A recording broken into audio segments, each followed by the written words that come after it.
वैष्णवीच्या लग्नातील खर्चाचे तपशील समोर. लग्नात एक दिवसाला तब्बल 1.5 कोटींचा खर्च. वैष्णवी हगवणे प्रकरणावरून संपूर्ण समाजानेच आत्मपरीक्षण करण्याची वेळ.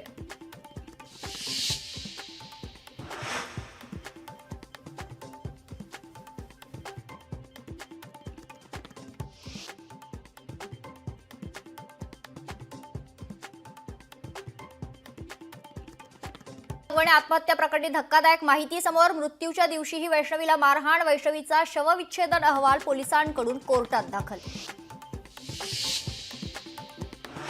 महिला आयोगाच्या अध्यक्षा रुपाली चाकणकर यांच्या विरोधातच महिला आयोगात तक्रार. रुपाली चाकणकर यांच्यापासून जीवाला धोका. संगीता भालेरावांची फेसबुक पोस्ट. ॲक्वालाईनचं काम करणाऱ्या तुर्किश कंपनीला काढून टाका. आमदार आदित्य ठाकरेंची मागणी. काल झालेल्या पावसामुळे वरळी मेट्रो स्थानकात पाणीच पाणी. दिशा सालियन प्रकरणात दिनो मोरियाचाही हात. नारायण राणेंचा हल्लाबोल. तर दिनो मोरिया ही मातोश्रीची सून. नितेश राणेंची ठाकरेंवर घणाघाती टीका.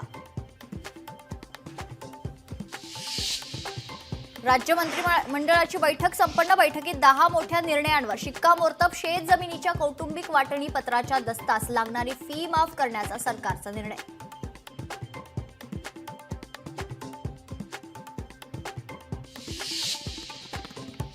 मान्सूनपूर्व पावसामुळे राज्यात 37,000 हेक्टरवरील पिकांचं नुकसान. एनडीआरएफच्या निकषानुसार मदत दिली जाणार. कॅबिनेट बैठकीनंतर मदत आणि पुनर्वसन मंत्री मकरंद पाटील यांचं वक्तव्य.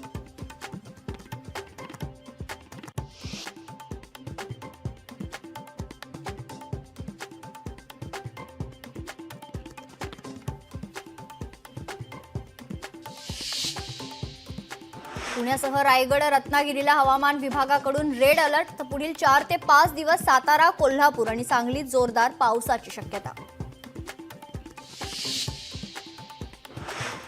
वाहून जाणारा कांदा वाचवण्यासाठी चिमुरडीची धडपड. बीडच्या शेतकऱ्याला मिलिंद नार्वेकरांकडून 1 लाखांची मदत. लोकशाही मराठीच्या बातमीचा इम्पॅक्ट.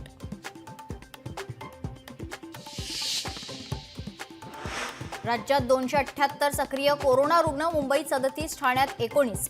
पुण्यात 2 कोरोनाबाधित. घाबरू नका पण काळजी घ्या, प्रशासनाचं आवाहन.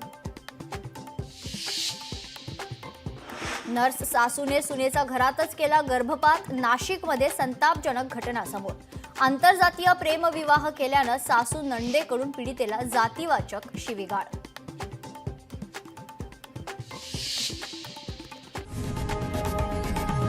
लोकशाही मराठी ऐका, पहा, जागरूक रहा.